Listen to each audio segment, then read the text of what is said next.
The humid Brasilia air, thick with the scent of damp earth and exhaust fumes, clung to Detective Ricardo Almeida's skin. It was another Tuesday in 2014, indistinguishable from any other, until the dispatcher's voice crackled through his earpiece.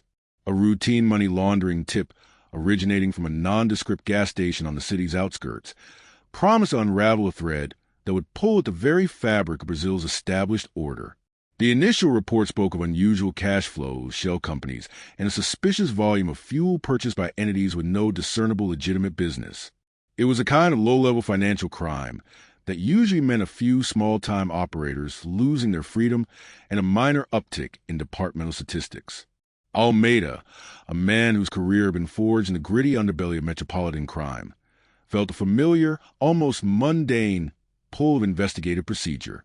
He pulled his unmarked sedan close to the curb, the pale afternoon sun glinting off its polished hood, and began his assessment of the scene.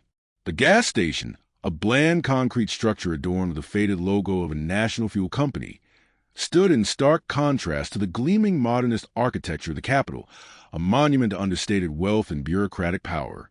The preliminary audit, conducted with meticulousness born of habit rather than expectation, painted a picture of financial discrepancies that quickly escalated beyond simple tax evasion.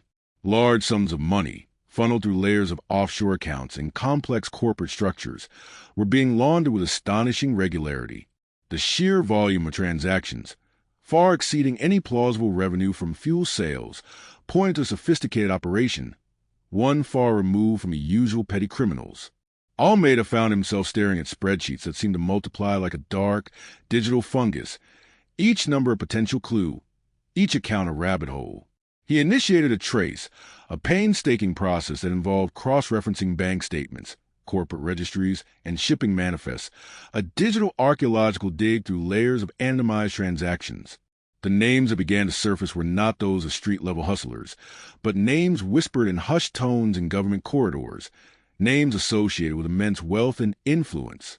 The gas station, once a mere location, morphed into a physical nexus, a point of origin for a financial current that seemed to originate not from individual greed, but from a systemic rot. The gravity of the situation began to dawn on Almeida and his small team. The money was too much, the sophistication too high, the connections too pervasive. This wasn't just about a few crooked owners. This was about a hidden ecosystem of corruption, a vast network designed to siphon wealth from a nation's most vital industries. The initial tip had been a single ripple, but it was becoming clear that this ripple was emanating from a colossal, submerged iceberg. The fuel company's records, once thought to be merely transactional, began to reveal a pattern of inflated contracts, preferential treatment, and hidden beneficiaries. Executives within the monolithic state-owned oil company, Petrobras, were implicated, their signatures appearing on documents that authorized deals with construction giants whose bids consistently outstripped market value. The smell of money, once just a scent, was now a palpable miasma, a suffocating atmosphere that permeated every aspect of the burgeoning investigation. The gas station, under the harsh glare of forensic lights, was no longer just a place to fill one's tank. It was the gateway to a clandestine world of illicit finance, a world where billions changed hands in the shadows, fueling a system that benefited a select few at the expense of an entire nation. This was not just about money. It was about power, influence, and the insidious erosion of public trust. The sheer scale of the operation was beginning to overwhelm the initial investigative parameters.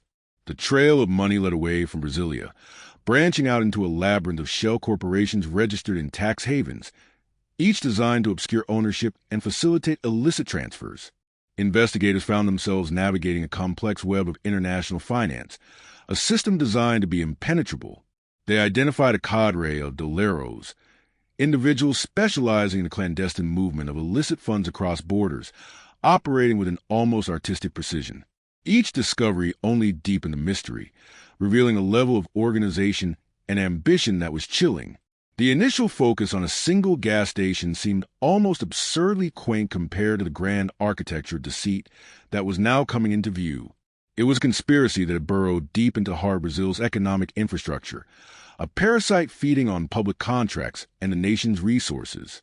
The question was no longer if there was a massive corruption scheme, but how deep it ran and who truly stood at its apex.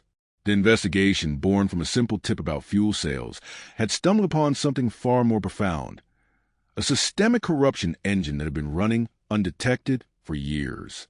The gas station was merely the ignition point, a small spark that had ignited a wildfire of financial malfeasance. The implications were staggering, hinting at a corruption scheme of unprecedented scale, one that threatened to destabilize the entire economic and political landscape of Brazil. The initial team, accustomed to dealing with street-level crime, now found themselves facing a hydra-headed monster, a multi-headed beast of corporate greed, political patronage, and illicit financial engineering.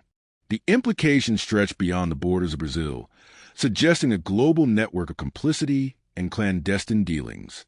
The sheer audacity of the scheme, its deep entanglement with some of the nation's most powerful institutions, left the investigators in a state of stunned disbelief, realizing that their routine inquiry had just become the genesis of a historic battle for accountability. The weight of the unfolding truth settled heavily on Detective Almeida. The initial objective of uncovering money laundering had been eclipsed by a far more significant undertaking, exposing a vast, deeply entrenched network of corruption that reached into the highest echelons of power. The gas station, once a mere geographical marker, had become a symbol, a stark reminder that even the most mundane locations could harbor the seeds of extraordinary deceit. The investigation had transcended its original scope, morphing into a national reckoning. The methodical pursuit of financial trails had inadvertently peeled back the veneer of legitimacy, revealing a rot that had festered for years. The sheer magnitude of the financial impropriety, the calculated deception, and the apparent complicity of powerful entities painted a grim picture of a nation's resources being systematically plundered.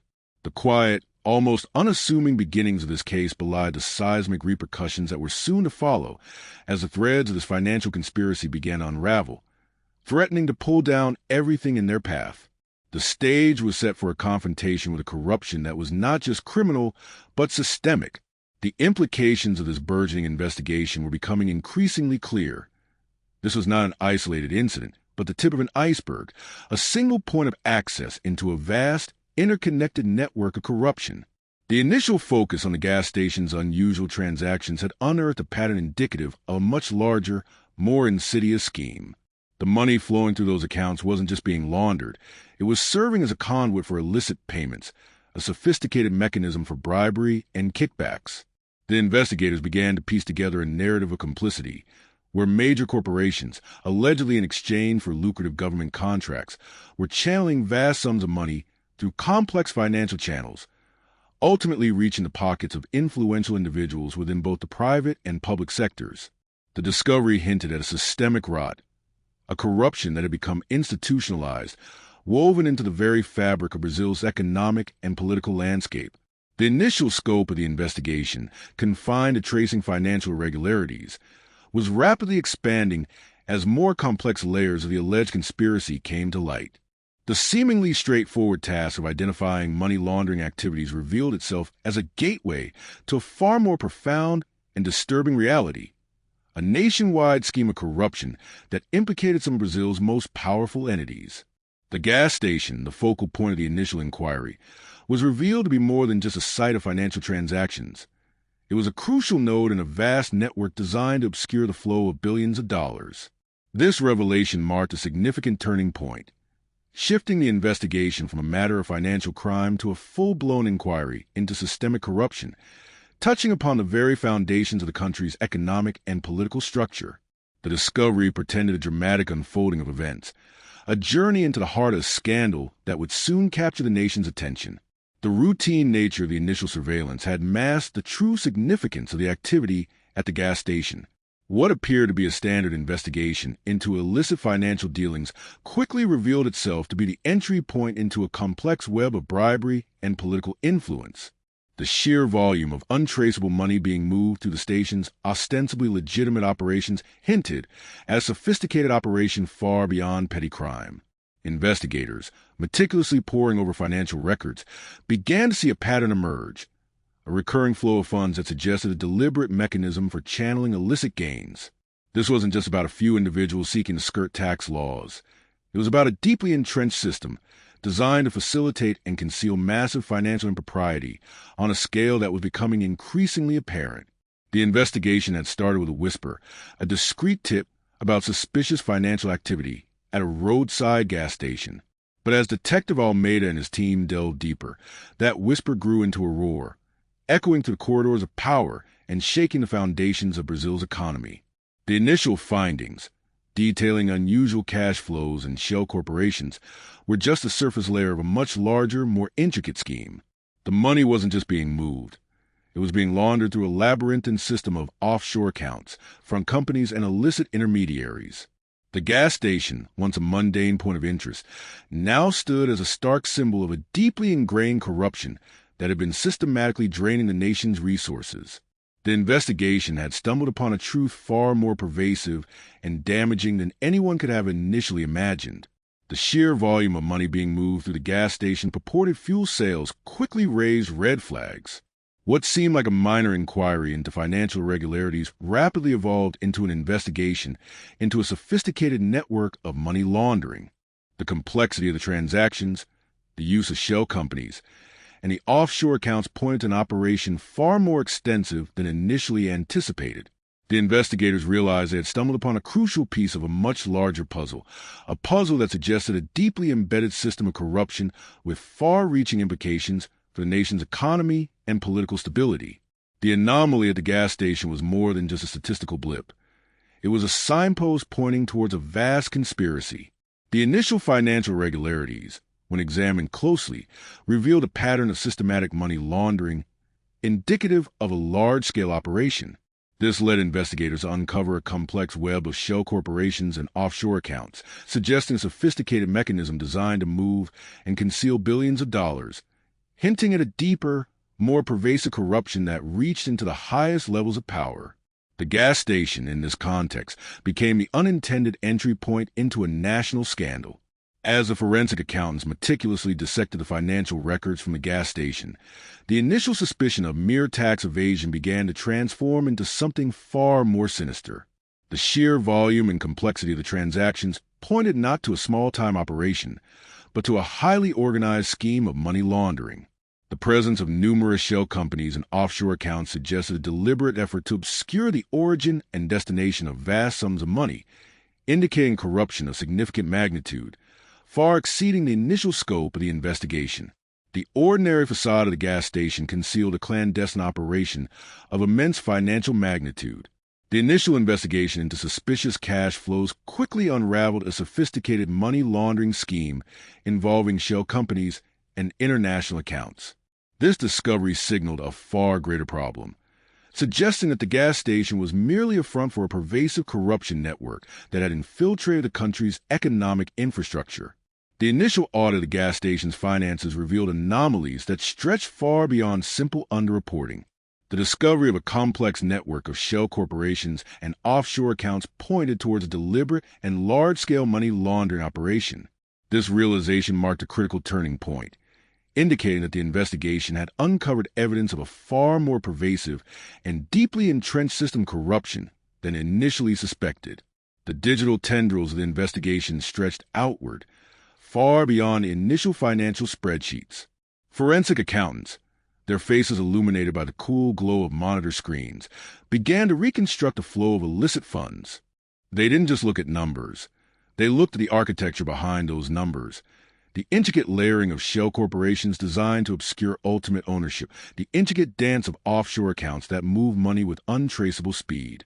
Now, consider how this applies when you face a business structure designed not for legitimate commerce, but as a phantom entity, existing only on paper and in banking systems, a ghost in the machine of global finance. Each transaction, no matter how small it appeared in isolation, was a breadcrumb, leading further into the labyrinth. The objective was not merely to identify where the money went, but to understand how it was moved, to map the very veins and arteries of this financial parasite. Further building on this understanding, the investigation unearthed evidence of a systemic approach to bribery. It wasn't haphazard. It was methodical. Documents revealed a formalized system for commissions and facilitation payments, euphemisms for bribes paid to secure contracts and expedite approvals. This went beyond individual acts of greed, suggesting an institutionalized method of corruption deeply embedded within the operational framework of both private corporations and state-run enterprises. Think of it like a toll booth on every road, not for public services, but for the sole purpose of lining private pockets, a perversion of commerce where access and favor were bought and sold with predictable regularity. The key was recognizing that this wasn't about opportunistic corruption. It was about a business model built on illicit gains. Consequently, the focus began to shift from simply tracking funds to understanding the broader economic impact. The inflated contracts weren't just padding corporate coffers. They represented a direct siphoning of public funds that could have been invested in infrastructure, education, or healthcare. The cost of this corruption was measured not just in billions of dollars lost, but in the tangible deficit of public services and erosion of national development. Imagine a dam built with substandard materials because the contract was awarded not on merit, but on backroom deals. The immediate consequence might be delayed construction, but a long-term risk is catastrophic failure, impacting entire communities. This understanding underscored the true societal cost of the financial malfeasance being uncovered. Conversely, the investigation also encountered significant pushback. As the net tightened, powerful individuals began to employ legal and political maneuvering to impede the progress. Subpoenas were challenged, evidence was contested, and media narratives were subtly manipulated to cast doubt on the integrity of the investigation. This demonstrated a crucial layer of the conspiracy, not just the financial machinations, but a concerted effort to protect the architects of corruption through legitimate seeming yet obstructive channels. Consider the intricate defense strategies employed in high-stakes litigation, where every procedural rule is scrutinized and leveraged to create delays and sow confusion. The objective was to make the pursuit of truth as arduous and costly as possible, a tactic designed to wear down the investigators and the public's patience. Another crucial layer in this unfolding drama was the emergence of international cooperation, or more accurately, the need for it. The money laundering operations, by their very nature, transcended national borders. Funds were moved through jurisdictions with lax regulations, hidden in bank accounts in countries far removed from Brazil. This necessitated a complex dance of international law enforcement, involving requests for information, asset freezes, and extradition proceedings. Imagine trying to catch a phantom that can disappear across continents in seconds. The investigation had to become a global network, a collaborative effort to pursue financial criminals who operated with global reach. The challenge lay in navigating differing legal systems and overcoming bureaucratic inertia across multiple nations. Furthermore, the personal toll on the investigators began to mount. The relentless pursuit of such a deeply entrenched and powerful network was not without its risks.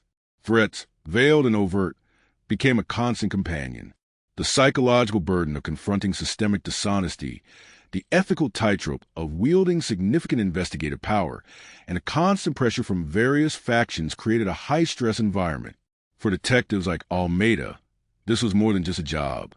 It was a battle fought on multiple fronts, a fight for justice that demanded an unwavering commitment. Even as the personal cost grew, the weight of such responsibility could be likened to holding back a tidal wave with sheer willpower, knowing that even a momentary lapse could lead to devastating consequences.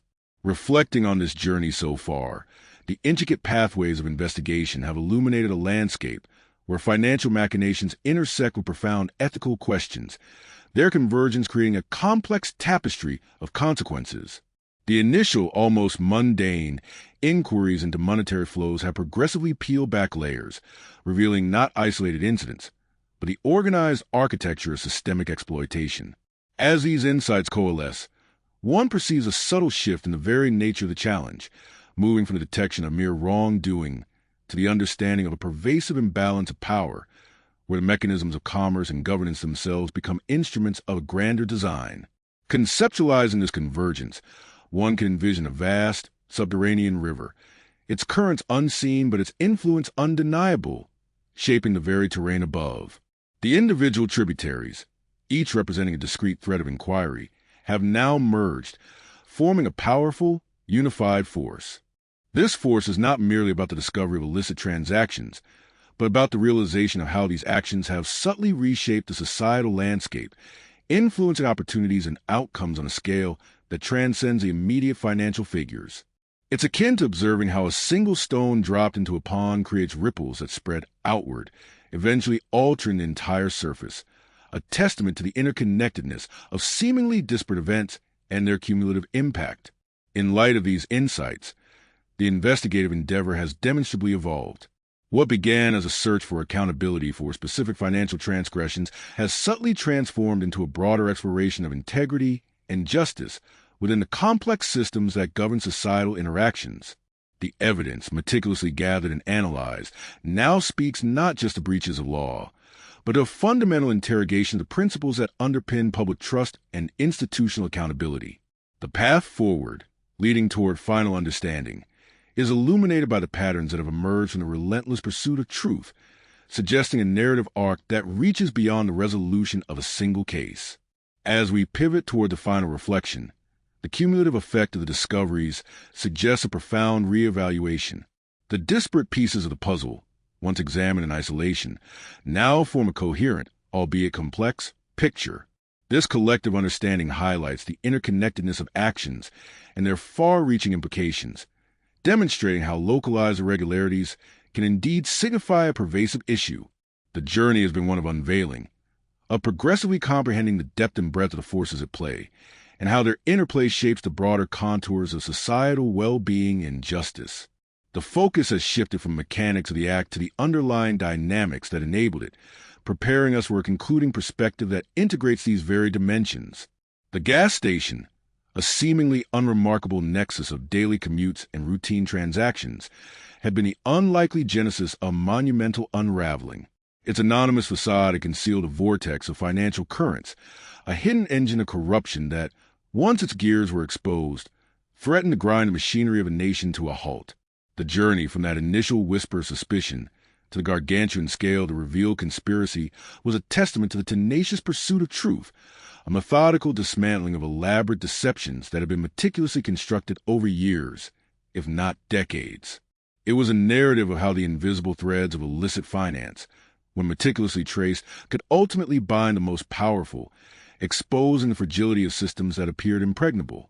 The sheer audacity of the enterprise, the intricate layering of shell companies and offshore havens designed to render billions untraceable, spoke not just of individual greed, but of a deeply ingrained architectural flaw in the very framework of accountability. This exploration has illuminated more than just a series of financial crimes.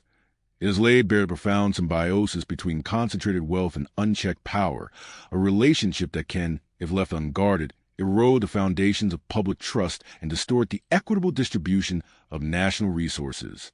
The journey through the labyrinthine financial trails has revealed a pattern of systemic exploitation, where the conduit of commerce and governance, intended to serve the collective good, were instead repurposed as instruments of private enrichment. This understanding moves beyond the mere identification of culprits. It prompts a deeper reflection on the societal vulnerabilities that allow such pervasive corruption to take root and flourish, suggesting that the most significant battles for justice are not always fought in courtrooms, but in the constant vigilance required to safeguard the integrity of institutions.